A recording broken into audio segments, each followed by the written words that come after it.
Bon, super, bonjour à tous. Bonjour. Donc on reprend là où on a quitté. Hein. Et on attaque donc, ce que j'appelle le centre et le sud de l'Italie. Donc si vous vous souvenez bien, on était hier et on a terminé avec les Lambrusco, donc sur la zone de l'Emilia, donc l'Émilie-Romagne. Et donc on attaque un joli tour aujourd'hui de tout ce qui est centre et sud. Donc avec une autre grosse région de production qui est représentée par les Pouilles, un très gros vignoble qui est celui de la Sicile, qui est donc une des grandes îles, mais bon, on s'attaque donc à deux dossiers qui sont ceux donc de la Méditerranée pleine, puisque le sud d'Italie, mais aussi la Sardaigne et la Sicile sont définitivement et en latitude et en situation géographique complètement immergée dans la Méditerranée. Donc on parlera grandement cette fois d'influence méditerranéenne, mais toujours sans oublier que nous avons une chaîne de montagnes assez importante qu'on a vu naître sur la Ligurie, puisque hier on était à peu près sur la Ligurie, et qui va descendre tout le long de la Botte jusqu'à la Calabre, d'ailleurs, qui est extrêmement montagneuse, comme la fermeture éclair donc, de cette fameuse grande chaussure. Donc voilà. L'attitude de Vaud qu'on est définitivement sur des températures qui indiquent un climat de tempéré à chaud, peu importe, même si mitigé par des influences, soient-elles maritimes ou d'altitude, nous sommes sous des températures que désormais ne mentent plus. Donc on n'est plus du tout dans l'éventuel climatique continental, voire même avec des fraîcheurs. Nous sommes cette fois dans une situation qui est une situation totalement méditerranéenne. Parfois on parlera de continentalité, mais c'est assez rare et cette chose est due à des micro-situations, microclimats ou situations géographiques d'isolement qui viennent de la présence de relief et montagnes. Mais pour la plupart, vous voyez bien, la distance entre les deux côtes est minime, chose qui fait que on est définitivement dans un climat qui est un climat tendre, avec un indement de saison qui est un indement de saison très, très mitigé.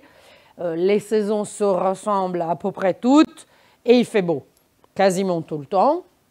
La saison des pluies s'éloignant grandement du cycle végétatif, mais surtout du cycle fructifère de la vigne.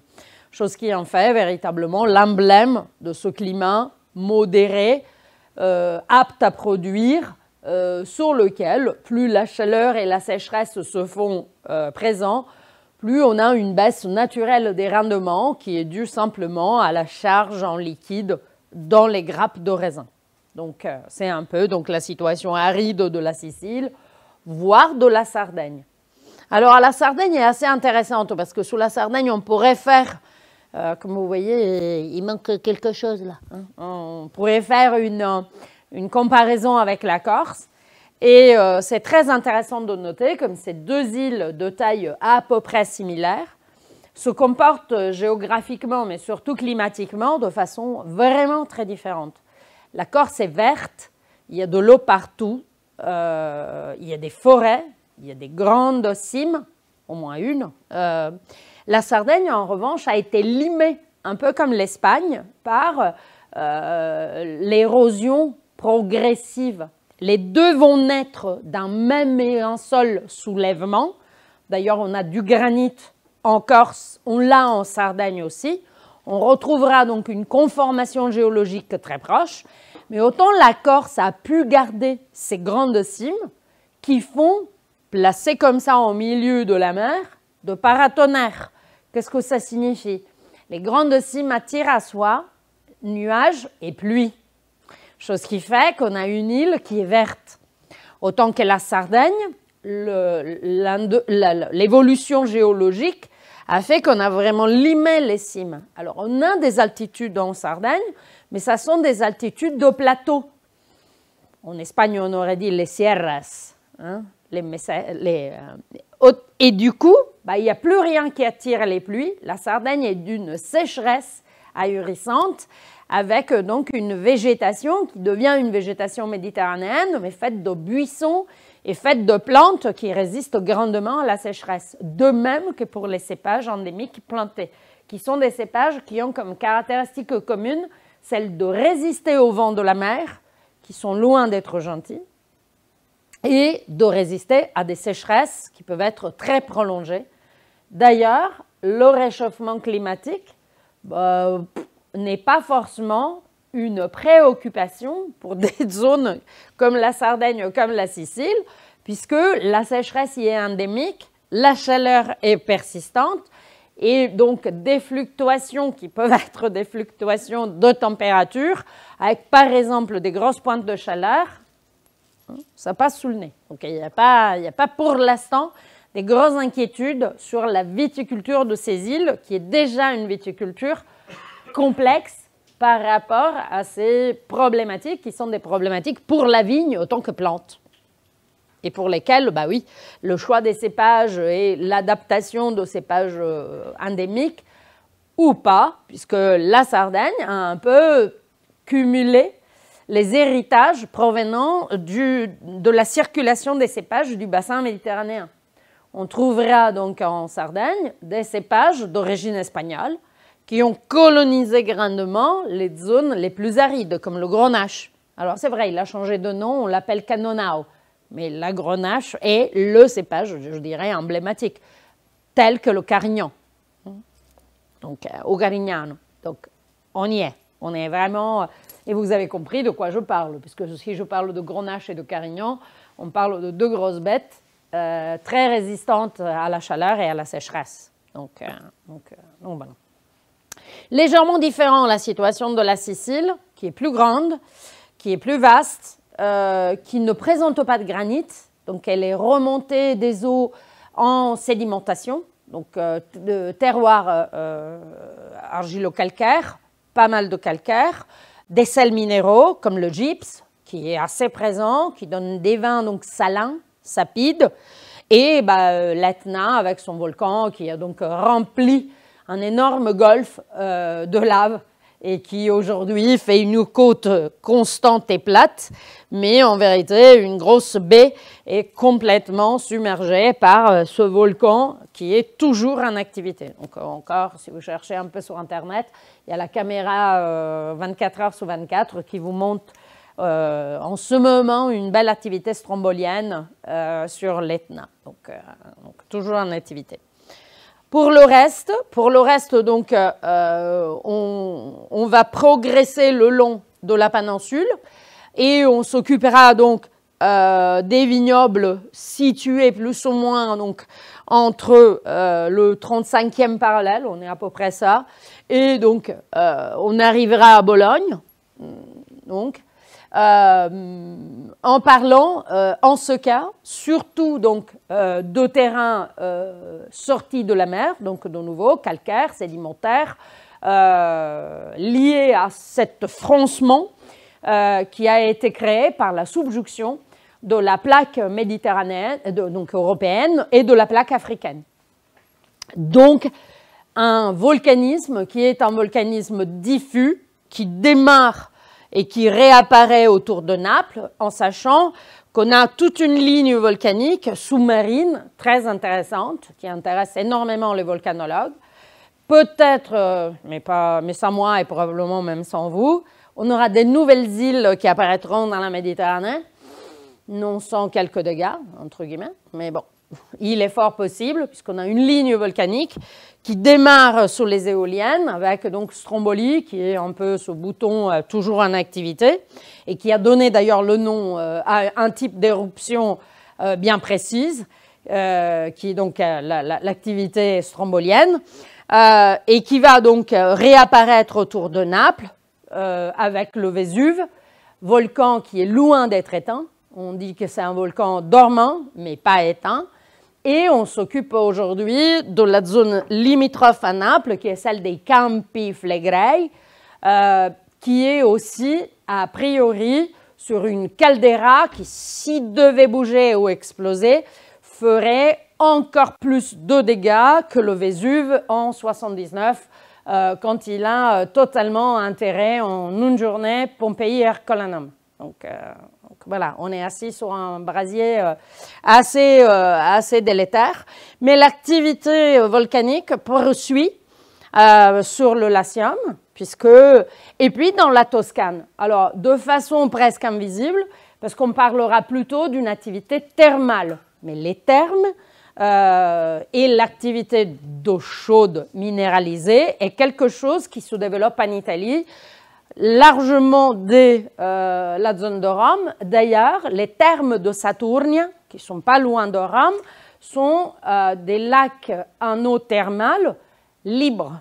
Ça veut dire que vous pouvez y aller, vous pouvez vous y baigner. Ce n'est pas du tout exploité. C'est tout à fait comme aller à la plage, sur des plages qui n'ont pas des bains, disons, payants. Voilà. Donc les thermes sont une activité et une expression de l'activité volcanique souterraine à boutonnière qui va donc suivre toute la côte des Apennins. Qui donc sont nés de cet soulèvement dû à cette activité donc, entre ces deux plaques. C'est pour ça que l'Italie est très souvent touchée par des tremblements de terre, plus ou moins gentils, parfois moins, qui donc sont totalement... voilà, donc l'Italie est belle, mais un peu dangereuse de ce point de vue. OK. Donc, on va traverser l'Italie 2 fois. Donc, on fera 2 tournées. On fera une première tournée vin blanc en faisant donc du sud au nord, nord relatif, on s'arrête aux Marches. Et on reprendra le même tour avec les rouges. J'ai trouvé que c'était plus simple puisque, évidemment, comme vous pouvez bien imaginer, les rouges vont commencer à prendre du coffre, vont être assez costauds. On va avoir de l'alcool, on va avoir des tanins, on va avoir des cépages qui s'expriment avec assez de véhémence, due à la climatique, mais due également à la nature intrinsèque de ces cépages. Donc, c'est la raison pour laquelle on fera un premier tour de blanc et puis on reprendra une autre circulation identique du sud au nord avec donc les cépages rouges. Donc, pour ce qui concerne les cépages blancs, on fait une petite aparté sicilienne, on passera en Sardaigne, et puis on fera 2 petites choses entre Campanie et Marche. De nouveau, vous me pardonnerez la sélection dans le sens du fait, oui, pourquoi ces 4 ? D'une part, parce qu'ils sont pour moi extrêmement représentatifs, parce qu'ils sont importés, vous vous souvenez, c'était une des contraintes, et parce qu'eux sont véritablement assez faciles donc, à repérer, à trouver. Mais c'est vrai que réduire l'Italie centre-sud à 4 blancs, c'est quand même un peu limitante. Mais bon, on va y aller. 3 blancs et un vin orange, hein, je vous l'avais promis. Je vous avais dit qu'on aurait fait une petite aparté sur les vins oranges. Et je trouve que c'est le cas. Donc voilà, j'en ai un et il est prêt. Il est pour nous. Bon, OK. Vous vous sentez prêts? On y va? Ouais, 8h35 premier verre, ça me paraît juste. Hein? Cool, c'est parfait. Bon, OK. Alors, on démarre. Tac. Donc, ça, c'est donc ce dont on parlait. Donc, voici plus précisément le sud et les îles. C'est vrai que quand on définit l'Italie entre le sud et le centre, il y a une région qui est toujours un peu ici, un peu là-bas, qui est les Abruzzes. Les Abruzzes, c'est un peu cette trait d'union entre effectivement le centre et le sud de l'Italie. D'ailleurs, si vous recherchez sur certaines cartes, parfois l'Abruzzes est placée dans le centre, parfois placée dans le sud. On ne s'est pas encore décidé. Voilà, mais je vous invite à la visiter parce que c'est une région magnifique et assez peu connue, même chez les Italiens. Donc l'été, c'est encore un petit endroit havre de paix sur lequel, voilà, il y a quelques touristes qui se perdent, qui n'a plus trouvé son chemin et qui se retrouvent aux Abruzzes. Mais techniquement, voilà, et je vous invite. La cuisine est magnifique et les lieux sont sublimes. Ça a vraiment une montagne très haute, donc on a une vraie altitude qui dégringole vers la mer d'une façon splendide. L'un des parcs naturels italiens, l'un des plus beaux, honnêtement. Donc, si vous aimez la nature, les Abruzzes sont pour vous. Bon, hop, on y va. Et on démarre en Sicile. Donc, on va partir avec la Sicile. Très grand vignoble sicilien. Donc, on a vraiment une extension assez importante en termes de vignes et une histoire viticole, évidemment, qui remonte aux Grecs au moins. D'au moins. Donc, certaines introductions viennent directement des Grecs qui font de la viticulture un business. C'est le premier peuple pour lequel on peut éventuellement dire que vraiment les vins faisaient partie d'une activité économique forte et en premier lieu. Des vins qu'évidemment, je ne sais pas si vous avez un petit imaginaire de ce qui pouvaient être les vins grecs, étaient des vins très souvent pas tout à fait fermentés, certainement orange, puisque les techniques étaient des techniques assez archaïques sur lesquelles on pigeait au niveau du sol, on jetait dans des vasques, on fermait les vasques et puis on attendait. Miracle! Voilà. Et ceux qui en sortaient, on buvait. Il n'y avait que les fous qui buvaient les vins tels qu'ils sortaient des vasques, les artistes. Pour les autres, toutes les gens de bonne créance, eh ben, les vins étaient coupés. Coupés à l'eau, coupés avec n'importe quoi. Très souvent parce qu'à mon avis, ils n'étaient pas forcément buvables dans l'état. Quoique, hein, je suis mauvaise langue. Mais c'est un peu ça. Et du coup, très souvent, les variétés aromatiques étaient des variétés choisies. Des variétés à pellicule un peu épaisse, puisque dès qu'on rentre dans une situation insulaire, il faut que les plantes puissent se défendre de ces fameux vents de la mer.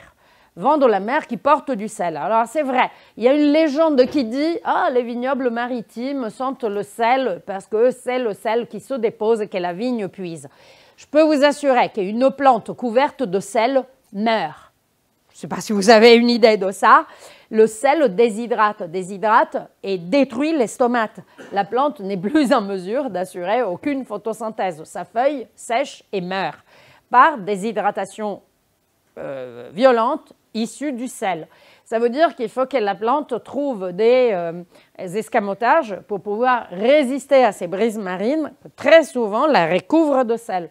Par exemple, si vous passez sur des vignobles bord de mer, faites attention aux feuilles. L'une des escamotages que les feuilles trouvent, c'est d'être velues. Elles ont comme des poils. Bizarrement, vous touchez, et elle n'est pas régulière, elle est loin d'être lisse, la feuille.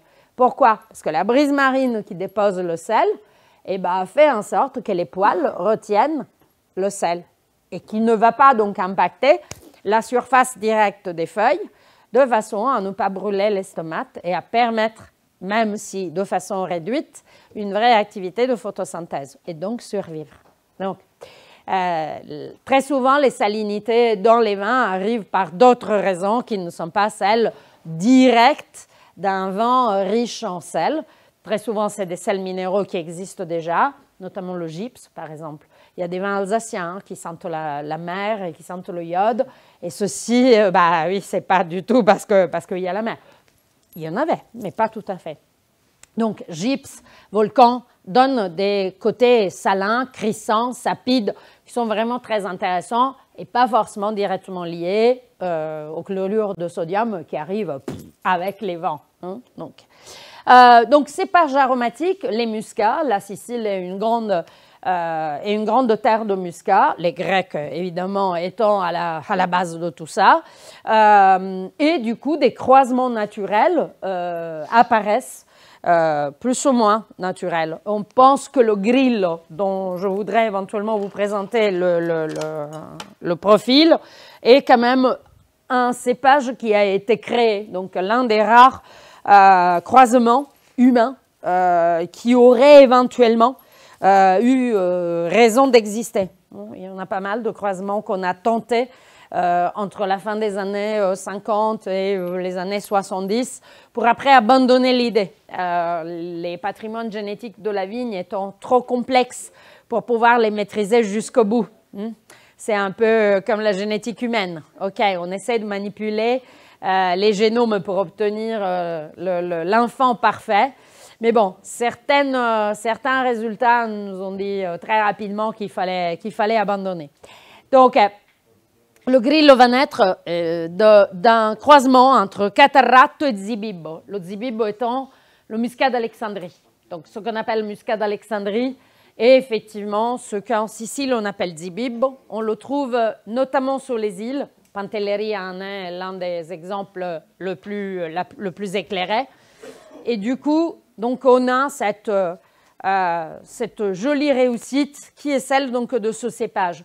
Alors, a priori, donc, créé par l'un des ampélographes, mais aussi voilà, onologue sur l'île, autour du 19e siècle, début du 19e siècle.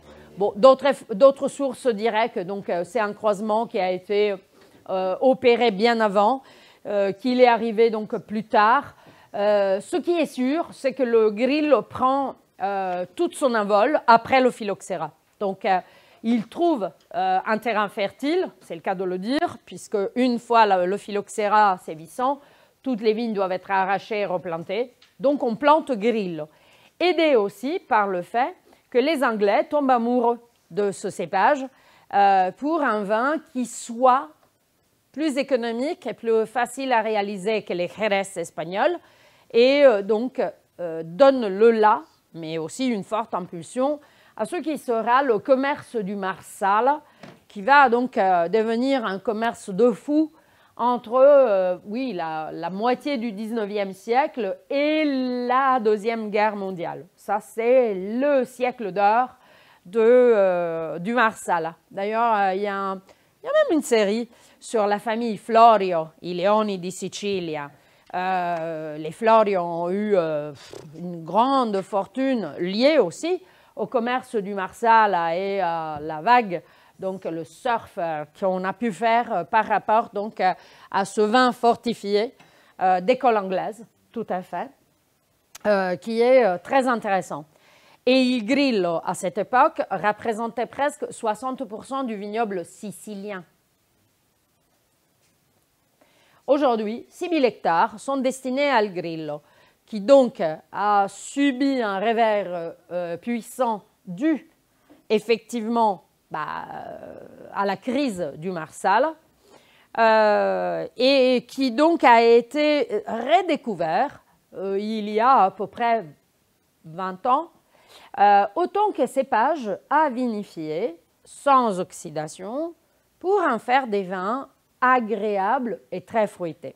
Tant que le Grillo est devenu aujourd'hui un peu le porte-parole des vins blancs de Sicile, et il est vinifié seul, très souvent, et dans l'image des arômes primaires, et donc dans cette volonté de faire un vin qui soit un vin plaisant et assez facile à boire.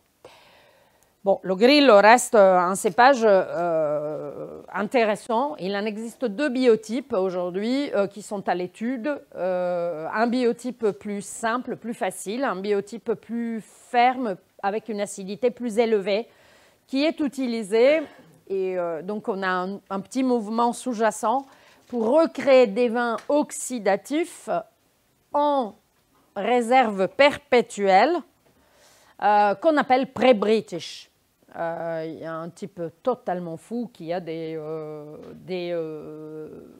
perpétuels qui commencent à avoir 20 ans aujourd'hui, non fortifiés, sur la ligne donc, des Marsala, donc, mais avant que les Anglais arrivent et qui apprennent à ces vignerons la technique de la fortification.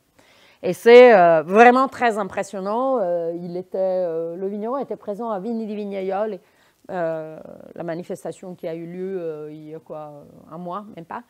Et je suis très intéressée par cette se remonter le temps donc sur ces cuvées pré-British. Et d'ailleurs, j'ai du mal à reconnaître le Grillo dans ce type de vin. C'est vrai qu'on lui fait 2 comparaisons possibles, une avec le Sauvignon, l'autre avec le Chenin, selon le biotype et selon le type de vinification. Parce que le Grillo est surtout une variante qu'on appelle Grillo verde, a une acidité monstrueuse et des arômes verts qui rappellent terriblement le Sauvignon blanc, même si, comme vous voyez bien, il n'y a aucune apparenté génétique.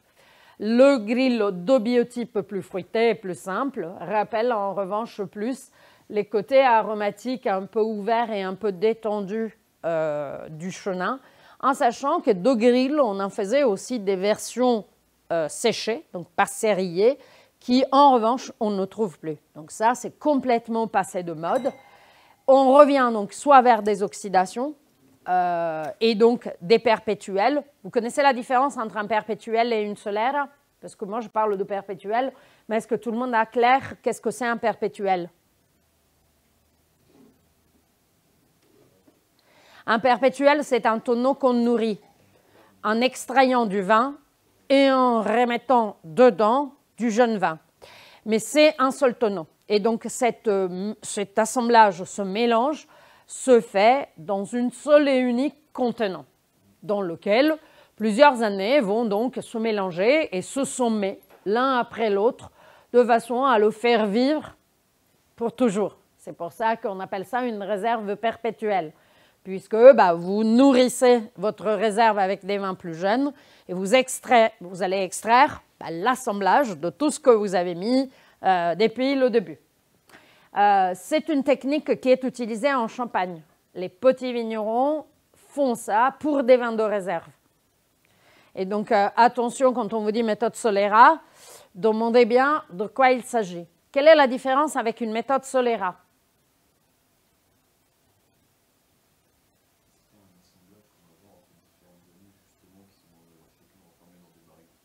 Ok, c'est ça effectivement la différence. À la fin, on arrive au même point. Ça veut dire qu'on a une série de tonneaux dans lesquels on extrait des vins qui sont malgré tout là aussi l'assemblage de plusieurs millésimes qui vont se sommer les uns sur les autres.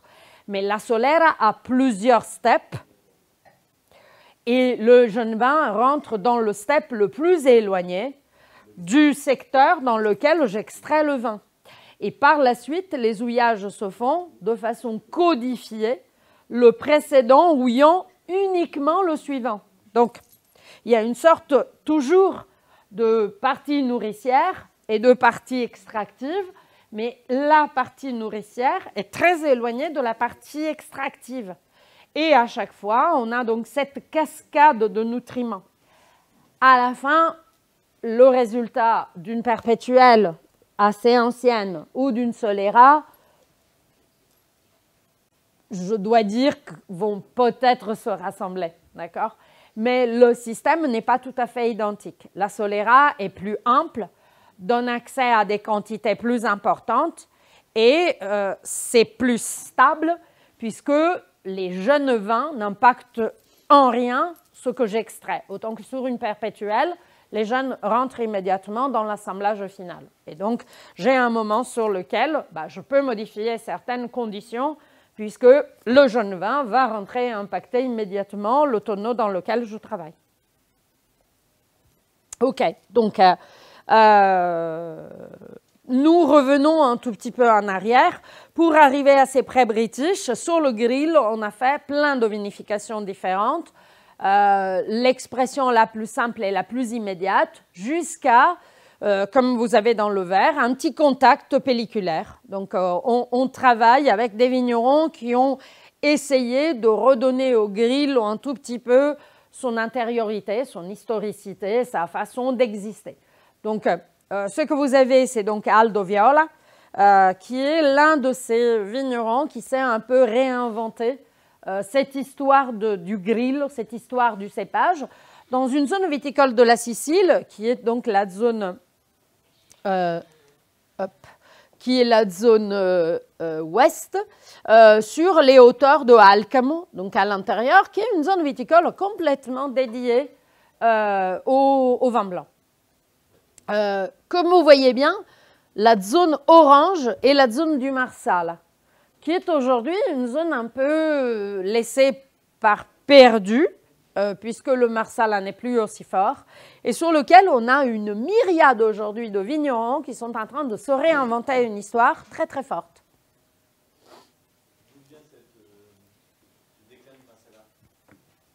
du déclin du Xérès et du Porto, du déclin des vins fortifiés, en effet. Oxydatifs et fortifiés, donc deux tendances qui ne sont absolument plus trend depuis très longtemps. Et en plus du fait que la Deuxième Guerre mondiale a eu comme conséquence aussi la destruction de la quasi-totalité des soleras dans la ville de Marsala. L'arrivée des uns et le départ des autres a quand même fait en sorte que les vignerons aient perdu la quasi-totalité de leur mer. Voilà. Et du coup, le Marsala, autant que vin historique, n'existe plus pratiquement. On a gardé du Marsala à la partie industrialisée, très souvent pas très qualitative. Les très bons Marsala aujourd'hui existent que dans leur version vergine. Ça signifie le tonneau qui vieillit par lui-même. Voilà. Et du coup, cette revenant vers les pré-british, donc sans fortification, pour aller chercher un tout petit peu ses racines et ses origines. Mais oui, le désamour pour les vins fortifiés oxydatifs a aussi détruit complètement le marché du Marsala en Sicile, qui en a ressenti presque plus que Xérès. Déjà, Xérès fatigue à sortir la tête de l'eau, mais alors Marsala, c'est juste... Post-fermentation. Donc, les Marsala sont de base des vins secs, comme le Jerez. C'est une photocopie des vins de Jerez. En effet, on raconte, et ça c'est de nouveau la légende, que les Anglais, en voyageant, arrivent à Marsala et goûtent les pré-british. Et ces pré-british leur plaisent, puisque l'Ostravecchio, donc la réserve perpétuelle, est quelque chose qui se faisait en Sicile. Sicile très économe, mais les vins les uns sur les autres, et puis on consomme ce qui est mature, et les trucs frais, ça fait mal au ventre. Voilà, ça c'est un peu ma grand-mère. Les Anglais trouvent ces vins, les trouvent très intéressants, et se disent, bah tiens, on pourrait faire ici ce qu'on fait à Xérès, presque à moindre coût. Et c'est comme ça que le business démarre. Donc c'est un peu ça. Donc nous sommes ici, nous sommes à Alcamo, donc à l'intérieur des terres, on a deux vignes différentes, deux vignes distinctes, une qui se trouve à peu près à 250 mètres et une qui se trouve à 400 mètres. Il y a des très beaux amphithéâtres sur les collines juste derrière Alcamo qui reçoivent donc l'influence maritime et modérée et sur lesquels on a en effet altitude.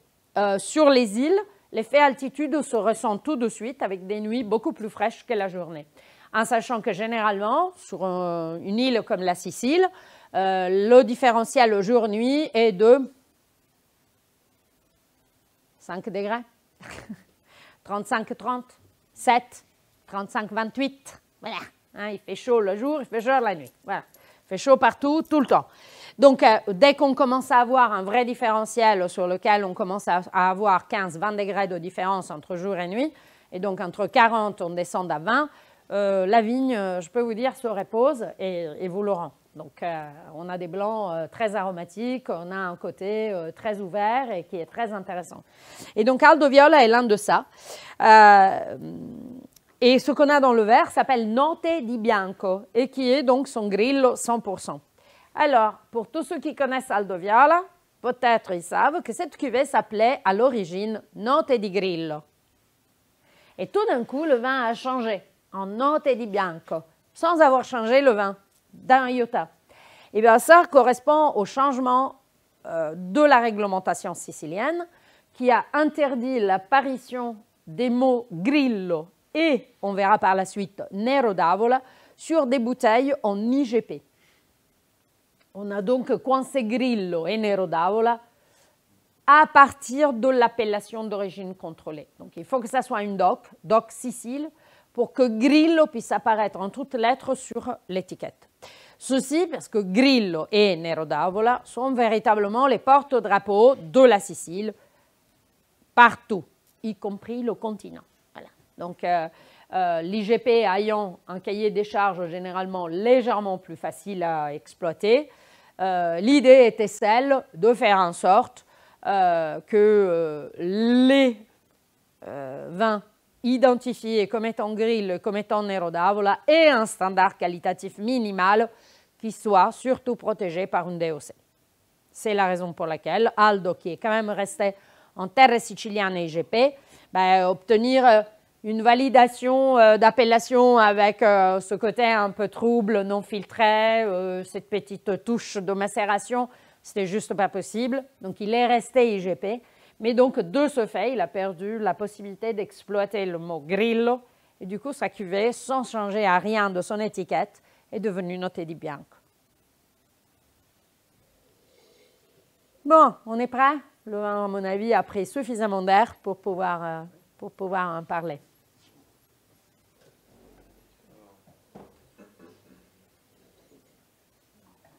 En présence d'un vin blanc.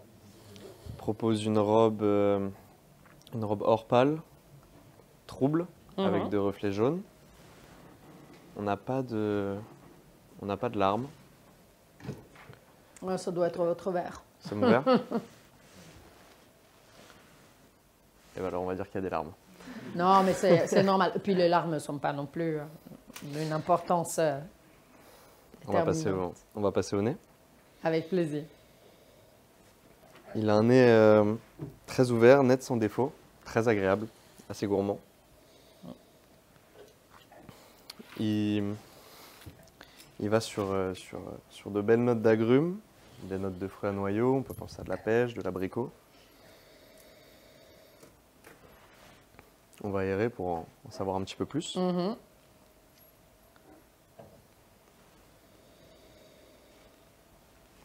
On a des petites notes de fleurs blanches. Je ne suis pas très bon pour les trouver.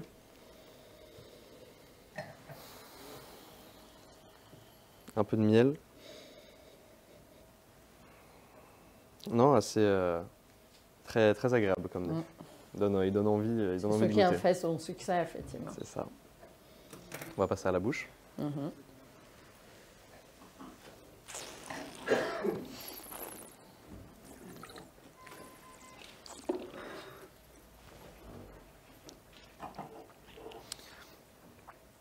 Je trouve qu'il a une attaque un petit peu franche, mais c'est peut-être aussi parce que c'est votre premier vin et on est à 9h pile. Donc, oui, c'est ça. C'est exactement ça. Mais sinon, il a une fraîcheur pas désagréable. Juste ce qu'il faut pour être bien. Il va avoir une belle minéralité, je trouve. Ouais, je suis d'accord. Une belle minéralité et je trouve même un léger côté salin, mais c'est peut-être parce que je l'ai vu près des côtes, du coup je bloque dessus. Mais je vous dis, c'est très souvent une question liée au calcaire. Alors, il y a une chose très intéressante quand vous faites un tout petit peu de géosensoriel. En buvant un vin comme celui-ci et pas mal de vins siciliens qui ne viennent pas de volcan, vous avez comme une envie folle, au moins ça c'est ma sensation, de masser le haut du palais. Comme si j'avais une sorte d'astringence. Ouais, c'est comme ça. si j'avais une sorte de patine qui allait se coller. Et donc, j'ai envie de passer ma langue et de me masser le haut du palais. Ça, c'est le calcaire. C'est le calcaire qui va faire ça. Il a de belles notes de calcaire, alors. Et qui donne des envolées liées aux agrumes, aux zestes, au côté vraiment presque orange, ce que les Anglais appellent orange peel. Et qui fonctionne bien en ce sens. Et ça, c'est vraiment le calcaire. Et alors, la Sicile a des calcaires blancs, très caustiques. D'ailleurs, soit les cépages sont habitués, soit il faut des porte-greffes qui supportent la chlorose, puisque la chlorose est l'une des problématiques majeures. Dès que vous faites du jardinage en Sicile, des terres blanches et réfléchissantes, vous êtes mort. Qu'une plante vous résiste. Alors, où est-ce que j'en étais? On peut parler de l'équilibre. Je trouve qu'il est bien équilibré. Il y a son acidité qui lui donne un beau corps. Il a une fin de bouche sur des très légers amers. Vous avez dit que c'était typique des vins italiens. Tout à fait. Et il a une faible longueur en bouche. Quelques caudalie, je trouve. Ah, ou pas. C'est jeune, c'est simple. C'est assez vivace. Pour la température de service, on doit être autour des 8 degrés, 6-8 degrés. Il faut quelque chose d'assez frais. Et L'accord mets et vin, c'est là que je me trouve un petit peu embêté parce que je trouve que c'est un peu un vin de tous les jours, un vin de copain, un vin d'apéro. Pour l'associer avec des gros plats, j'ai peur de vite le casser. On n'a pas besoin que ce soit des gros plats. On peut l'associer avec une petite entrée, le classique carpaccio de fruits de mer avec de beaux agrumes, une petite sauce vierge, un peu de salicorne pour donner un côté salin. Ça me va. Ça peut être déjà une cuisine printanière. Ouais, fèvette, salicorne, par exemple. J'adore l'idée de la fèvette, de la salicorne, de la ricotta avec zeste de citron. Des choses simples, efficaces, sans se prendre la tête. On n'a pas besoin de se prendre la tête tout le temps. Salade de pulpe, des choses, des moules marinières. On se tire ça, c'est juste, c'est fait pour. Hein. Pas tous les vins ont vraiment velléité d'être accordés sur des plats ultra construits. Très jolis sous les fromages, sous des fromages frais. Si vous avez un plateau de fromage assez frais, je tenterai même un peu l'expérience chèvre, voir ce que ça donne. On met bien des raisins secs sur la pâte de fromage frais. Donc, pourquoi pas apporter le fruité par le vin. Mais c'est un vin qui appelle plutôt le printemps, bien évidemment. Voilà. Ok, bon, cool, comme ça, un peu. Ce qui me plaisait de souligner un instant sur ce vin, et puis on le retrouvera davantage sur des vins qui sont bien plus marqués orange, mais qu'on trouve aussi sous les rouges non filtrés, c'est ce que j'appelle la mâche. Votre bouche reconnaît les vins non filtrés. Vous n'avez pas besoin de les voir. Ça suffit de les mettre en bouche. Vous avez comme une sorte de graine d'épaisseur, qui est une épaisseur qui vient des résidus solides qui sont restés en suspension. Faites confiance à votre bouche, parce que votre bouche est un organe d'une sensibilité impressionnante. Donc, laissez bien que la bouche vous envoie des informations, que soit-il gustative et olfactive, vous êtes entraîné pour, mais donnez une place à tout ce qui est tactile. Et vous sentez qu'il y a quelque chose qui vous résiste déjà dans le grill. Vous verrez davantage dans les vins oranges. Il y a une des choses qui déstabilise le plus, c'est la matière en bouche qui devient presque incompressible. Et vous trouvez ça dans les vins rouges, par exemple, non filtrés. Vous avez des choses qui sont vraiment du rôle de la quantité de matière, que donc généralement j'appelle de la mâche, comme si vous pouviez mordre dedans, comme si vous aviez une consistance qui permet de mettre les dents dedans. Et pour des rouges, par exemple, comme le pinot noir, avec grosse acidité et des tanins pas forcément hyper construits, la grande majorité des vignerons a arrêté de filtrer, ça fait déjà 25 ans. Si vous regardez bien un pinot noir de Bourgogne par la transparence, 2 sur 3 sont loin d'être transparents, sont complètement troubles. Et sur les rouges, ça nous fait moins d'effet. Ouais, mais bienvenue parfois chez des vignerons assez courageux qui le font aussi avec les blancs. Et ça, c'est très intéressant au niveau vraiment de la prise en bouche de votre vin, qui pour étant liquide, perd ses sensations. C'est la même différence entre un consommé et un velouté. Voilà, c'est liquide, vous le mangez à la cuillère, mais en bouche, vous n'avez pas besoin de le voir pour savoir que la densité de particules en suspension n'est pas du tout la même. Voilà, là, on va changer de registre. Et on passe sur un cépage que vous connaissez. Voilà, ça c'est Aldo Viola, dans ces belles vignes. Ça c'est non, pas encore, c'est plutôt fin janvier. Les vignes sont encore en dormance, vous voyez, il les a encore.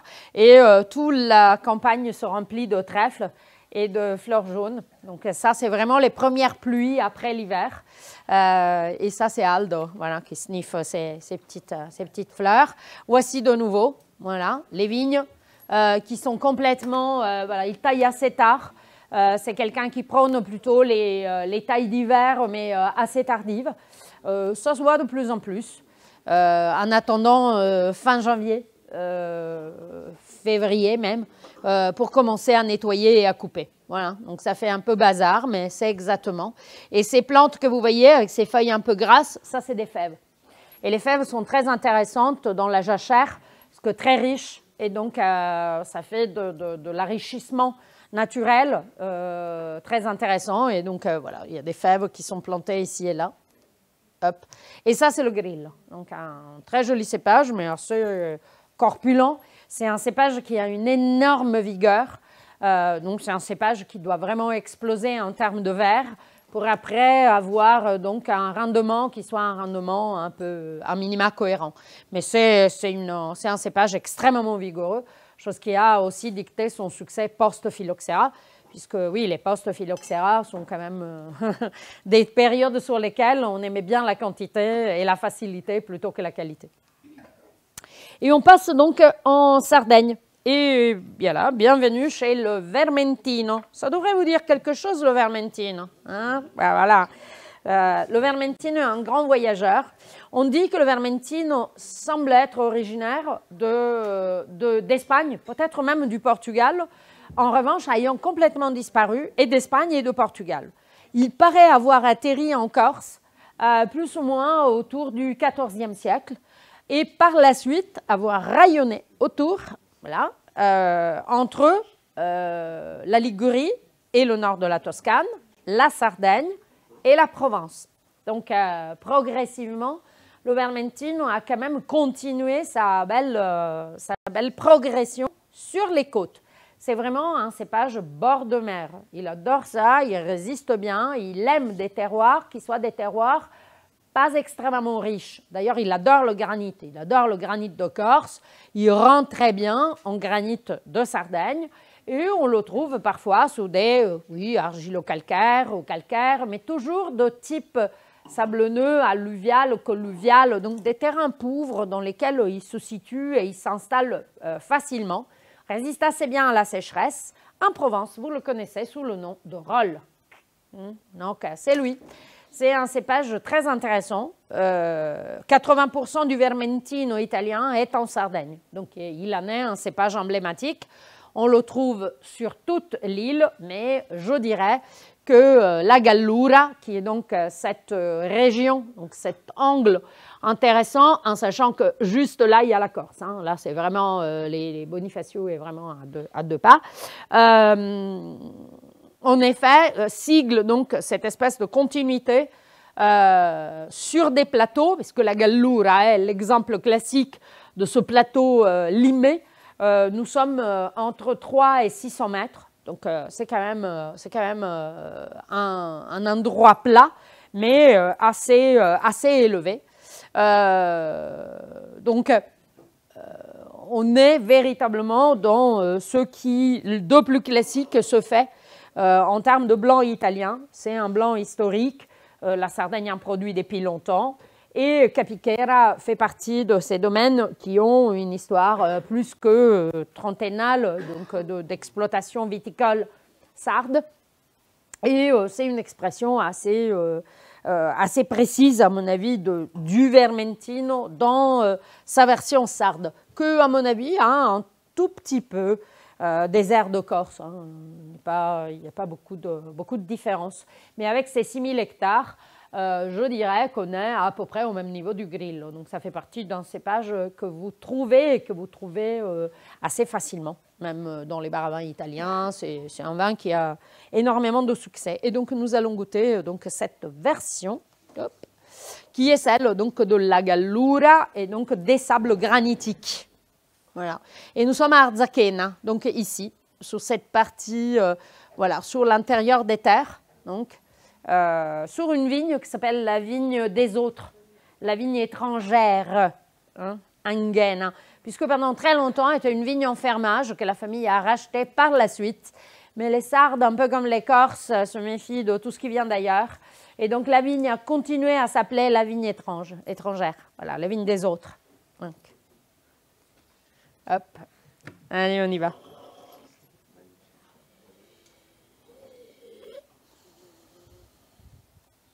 Alors nous sommes en présence d'un vin blanc avec une couleur or pâle au reflet argenté, La matière colorante est ample, une viscosité légère, des larmes peu éparses. Le disque est brillant, étincelant. Passer au nez. Le nez est accueillant, avec une très belle richesse aromatique qui se dévoile. C'est surtout en premier lieu ces arômes de fleurs blanches qui se dévoilent, comme de la pivoine et de la fleur d'acacia aussi. Après, nous sommes charmés justement par ces arômes de fruits blancs, de fruits à noyaux surtout, comme l'abricot, la pêche. Après aération, c'est vraiment ces notes d'agrumes qui se dévoilent, comme du pamplemousse ou du citron.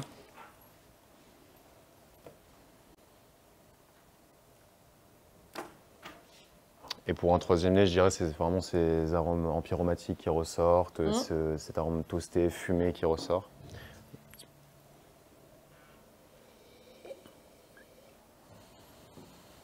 Et pour le nez, je pense que c'est bon.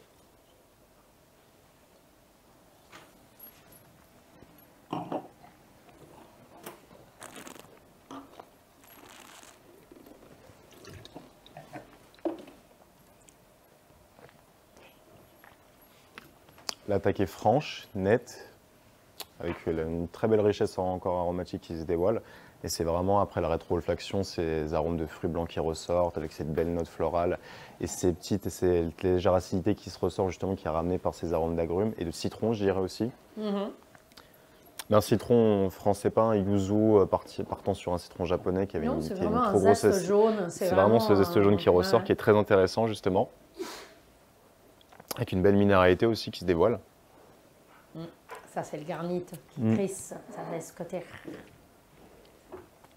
Et ces notes florales aussi qui ressortent et qui vont justement charmer ce vin et qui vont bien l'emplir dans toute sa splendeur.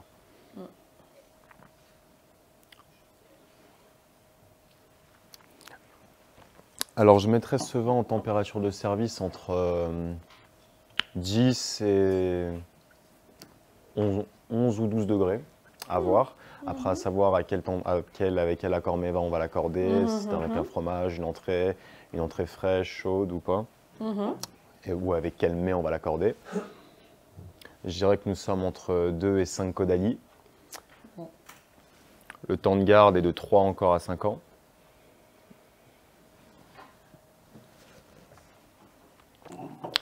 Pour vous faire un accord à mes vins, je l'accorderai avec un pain de mon entreprise justement pour faire ressortir toute cette richesse aromatique qui est vraiment emplie justement dans ce vin, avec un homard bleu croustillant. Donc justement qui est décortiqué tout simplement de sa chair et qui est recollé avec des chips de tapioca. Justement qui est très intéressante pour appeler ces notes empyromatiques et qui s'accorderait magnifiquement avec cette chair hargnue aussi du homard et accompagnée d'un céleri blanc avec des oignons rouges et des girolles cuits avec la moelle de bœuf. Alors, je ne serais pas allée aussi loin sur cette version-là, puisque c'est une version assez primaire. Donc, pour moi, dès qu'on ramène des choses qui sont racines et puis la moelle qui est très riche, le vin va un tout petit peu flancher, un peu comme ça. On aurait besoin d'une cuvée un peu plus élaborée, éventuellement élevée ou un peu plus large. Voilà. Autant que le homard fonctionne bien avec en plus son retour doux. Et l'amertume des vermentines fonctionne. La sauce homardine aussi qui était rajoutée, qui était très intéressante. Et surtout, nous, on le présente sur un oreiller de glace. Justement, c'est le chef qui décide de faire ressortir justement tous ces arômes-là. Et pour faire ressortir ce côté très frais qui ressort justement magnifiquement dans ce vin. C'est l'idée peut-être d'aller chercher girolles et moelle. À mon avis, peut-être le vin a un peu de mal à suivre. Voilà, c'est un peu... Au bout d'un moment, il va se trouver essoufflé dans cet effort de compénétration. Très bien. Et pour l'accorder avec un autre accord, je l'accorderai avec un fromage, pourquoi pas, mais pas avec un pâte pressé, je pense. Pour faire ressortir ce côté crémeux, justement, je l'accorderai, pourquoi pas, avec un camembert. Je pense que ça s'accorderait. Attention aux amers. Attention aux amers, parce que c'est un vin qui finit sur les amers. Son équilibre et sa balance se fait avec les amers. Les camemberts, mais comme un peu les Munster, finissent eux-mêmes sur les amers. Et vous allez un tout petit peu implémenter cette amertume commune. Et on sait très bien que l'amertume, c'est la sensation sur laquelle on décroche le plus rapidement et sur lequel on est le plus différent, même étant culturellement lié par une même éducation gustative. Donc attention aux amers. Par les clients, hein, pas forcément parce que ça ne marche pas, mais les clients, au bout d'un moment, peuvent tilter. Donc faites attention à ça.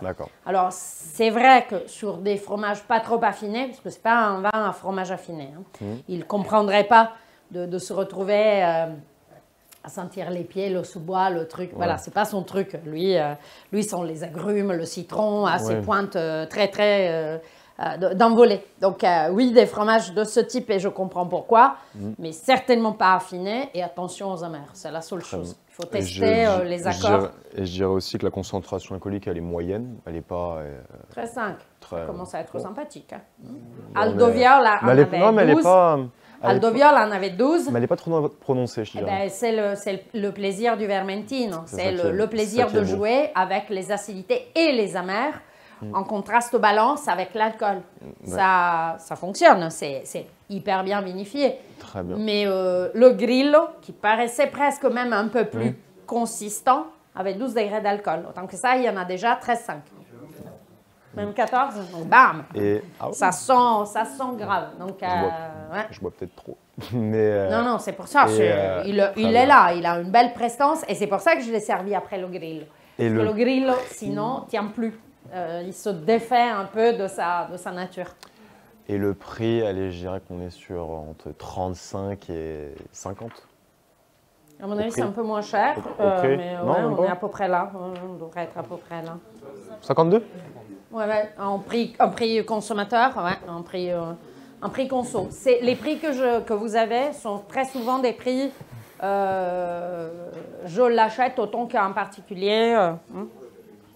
Exactement. Donc c'est le prix caviste, c'est un prix caviste de France. Okay. Yes. Bon, similaire ou différent par rapport à votre expérience du Vermentino du Rolle? Je vous en prie.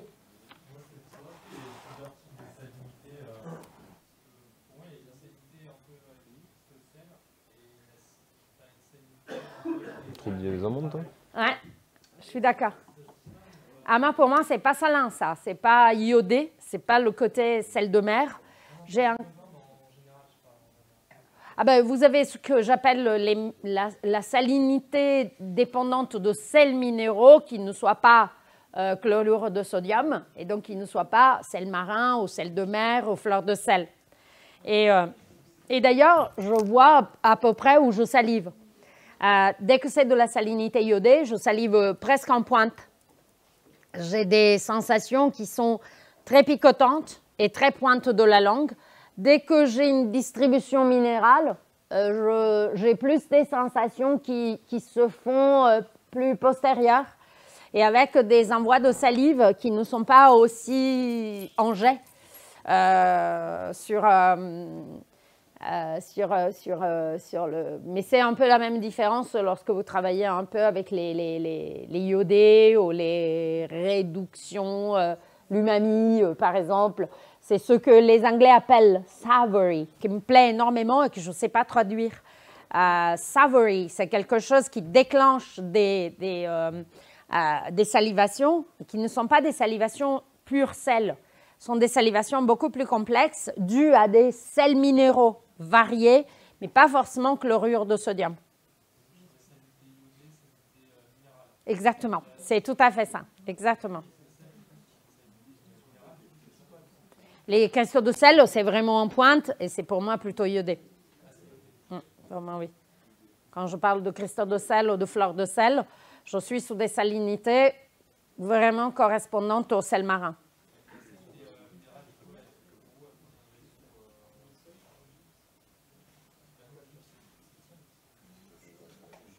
Moins, c'est un ensemble plus complexe.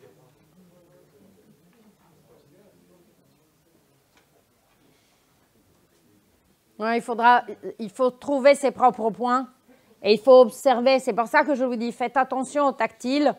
Dès que vous voulez devenir plus percutant dans la dégustation, vous verrez que votre tactile prend une importance à la dégustation qui est impressionnante. Sans le tactile, vous n'êtes pas en mesure de reconnaître les vins à l'aveugle. comment se situe l'acidité, où elle se situe, quel type de géométrie le vin prend en bouche. Sans ça, vous ne serez pas en mesure d'être 100% sûr d'être dans un lieu, sur un cépage. Les arômes et la géométrie globale gustative n'est pas suffisante. Donc, ça va très bien, démarrer par là, c'est des fondamentaux, ils fonctionnent bien, mais dès que vous voulez être percutant, la géométrie et les tactiles seront très importants. Donc, observez où vous salivez, comment vous salivez, le type de salive, la fluidité. N'hésitez jamais à décrire ce que vous avez en bouche comme si c'était un objet. Quel volume a-t-il, où il occupe, quelle partie de la bouche il occupe, où vous en êtes, comment vous salivez, où vous salivez. Ça, c'est des choses que dans la dégustation vous aideront énormément. Moi, sans tactile, je ne serais pas en mesure de déguster. Ça me plaît beaucoup de décrire le vin, non seulement par ses arômes et par sa partie gustative pure.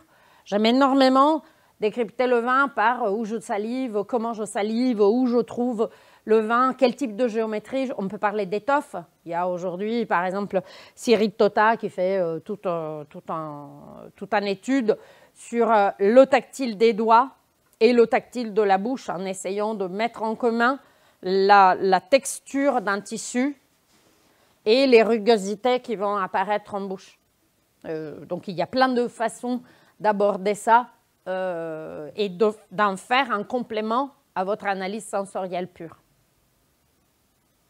OK.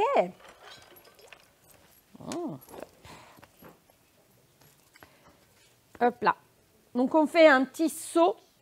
Ouais, c'est une petite promenade un peu particulière. Bon, voici la Gallura. Vous voyez, c'est végétation basse, c'est cimes rasées, voilà, et c'est grands plateaux larges.